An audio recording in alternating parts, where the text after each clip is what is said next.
Sembera oluno tuuse n'olugambo olutambuzibwa ku mutimbagano lwe wafunye ne lwotanaba kuba nti nate ofuna munnange Bruno Betty mumutegerera ddala bulungi yoyawo mu kifaananyi gwendi mu kukulaga munnange nga agenda akolera omwagalwa we akabaga akamazaalibwa surprise birthday pate okitegeera no mukwano era nga munnange essawa zituuka ng'omwana w'obuwala alina okuyingirawo omwana w'obuwala yeekoze obusolosolo omwana w'obuwala yeenyiizizza omwana w'obuwala yasibye feesi katusooke tukuwa akatambi kano naawe osooka obeere nti nate omwerabirako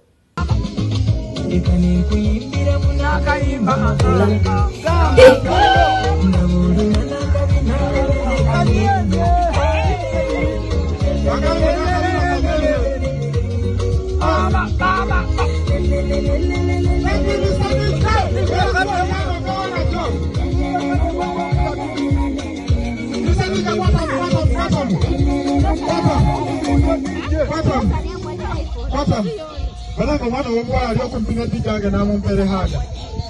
Omwana w'obuwala ali okumpina ddi ddi. Nazo wali muwala. Bonna balenzi. Basaba n'abanyabo njagala munneegatteko. Bruno Betty n'omwagalwa we munnange akabaga nga katambula bulungi naye ekiri mu comment section Bruno Betty bamuwadde amagezi ne bamugamba nti yeesonyiwa omuwala tamwagala omuwala alayika amubaazaako kasente mbu omuwala kirabika amuswaza ng'omuwala yaswala okuba nti no munnange abeera ne Bruno Betty okitegeera nomukwala nisooka olabe engeri omuwala ono gye yayisizaamu nga Bruno Betty munnange agezaako okumukwata okumutwala ku kifo jjukira eno yabadde birthday surprise party okitegeera nomukwala ng'oli mu kulaba kavidiyo ako omuwala bw'atyo bwe yeeyisizza kaakati nno munnange ab'omugambo mu comment section ne bavaayo ne batandika okuba nti nno bagusala bagambye nti no Bruno Betty munnange weesibe ku mukyala naye omukyala takwagala ezo red flags zakuba nti n'omukyala takwagala mbwe ezo red flags zakuba nti n'omukyala takulabawo omuswaza olwavuddeyo mu comment section n'amugamba nti gwe engeri omuwala gyali mu kweyisaamu togiraba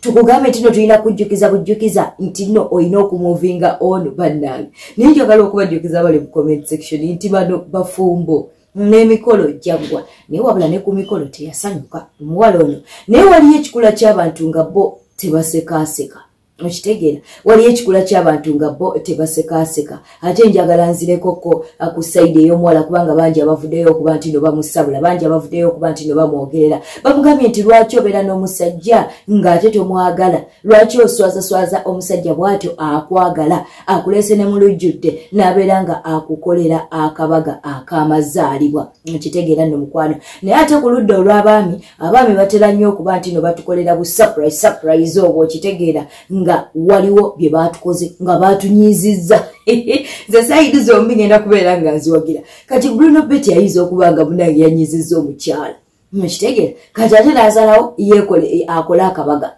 kakati n'omukyala naye n'asalawo okuba nti okubanga oba okyalina obusungu bwo bannange kakati munnange n'asalawo okuba nti no anyiigira ensi yonna naye mukyala gwe naawe wakoze bubi kunyiiganyiiga okwo si kulungi okitegeera wabadde nga akakiddwa okitegeera omuntu akusurprise nze mukwano si kugamba nti no abantu tebamumanyi abantu bamumanyi nti no yebbaawo kubanga n'emikolo mwagikola weebuzaabuzaako munnange n'osekaaseka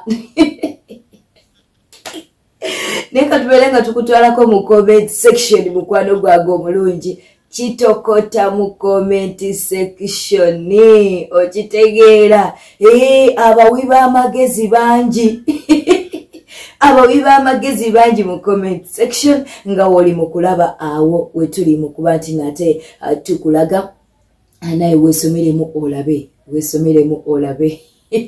weesomeremu olabe mukwano gwange omulungi naye nga Bruno Betty bakugambye nti munnange omukazi mwesonyiwe muveeko mbotakwagala Niye babiri bano katubaleke babeere nga bekolera okusalawo okwenkomeredde kubanga tetumanyi tetumanyi mukwano gwawe gwatandika ddi, beesanga wa, bamaze emyaka emeka, waliwo kapa ebimu bye beesigaliza okitegeera. Ate abamu ku mikwano gy'omuwala ono bagamba nti omuwala ono ye si muntu asekaaseka, si muntu asekaaseka wadde nga abamusanyufu naye essanyu lye mbu olwawo okuba nti nate oliraba. Mu mawulire amalala jjukira nti no twagakuwadde ag'abaagalana abakyankalanye nga bonna bakozi baabukedde.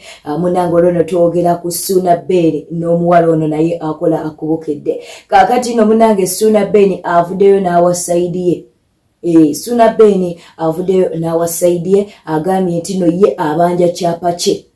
Atobye ng'asonda obusente mu mpolampola. Kakati munange ye abanja kyapa kye mbwe ekyapa ekiragibwa ku mutimbagano b'omuwala ono kye yavuddeyo n'alaga mbwe ekyo si kyekyapa ky'amanyi, anoonya oba ayagala kyapa kye. Ensonga nate bwe zityo bwe ziri, naye nga munange ebyokuba nti no beeyagala n'omuwala ono tannabyegaanako, era ne mu ka audio kano ke tugenda okukuwa tannaba kubeera nti naamwegaana, wabula agambye nti no ensonga ezimutabudde n'omuwala ono za kyapa, era ng'ekyapa ekiragibwa ku mutimbagano si kye kituufu. Ekyapa ye kyamanyi kiri mu mannya ga Suuna Ben. Ekyapa omuwala kyalina kiri mu mannya ga Suuna Ben naye. Aha, kati oba omukyala yakola lukujjukujju ne yeeteekako, Suuna Ben agamba nti ye ekyapa kyayagala era kyabanja kyekyapa ekiri mu mannya ge nga tekuli muntu mulala yenna. Katubeere nga tukuwa ate audio eno. Just nisina buzibu. Obuzibu obwange buli ku kyapa. Kyekyo ekyapa ekyendabaawo si kyekyange. Sanga waliyo akataka kafa akalala munnange keyanyigamu nga simanyi. Naye ekyo si kyekyange. Kyange nkimanyi. Ne gwe njibanja mumanyi. Nze gwe ndiiringa naye mumanyi. Era ngenda kudiiringa naye. Gwe ndiiringa naye mumanyi. Era gwe nkibanja mumanyi. Kati nja kimubanja. Era bw'abanga kyo kye yajjayo ekyo kikye. Ekyo kya Mary si kyange, ekyo kikye. Mugambe ekyo kikye. Ekyange gye kiri ewa Kamoga. Nze Mary simulinaako buzibu era siri mukubira simu yonna nga twogera ku bya kyapa. Kuba sidiiringangako naye ku kyapa. Ettaka eryange ndimanyi ne lisiiti zenzize nga ndigula mu kibanja mpola zonna nziyina era ziriko Suuna Ben. Teziriko ago amannya abiri awo genda byeko. Ojenkeera n'enkya. Sifaayo ne bemba simusanze eyo.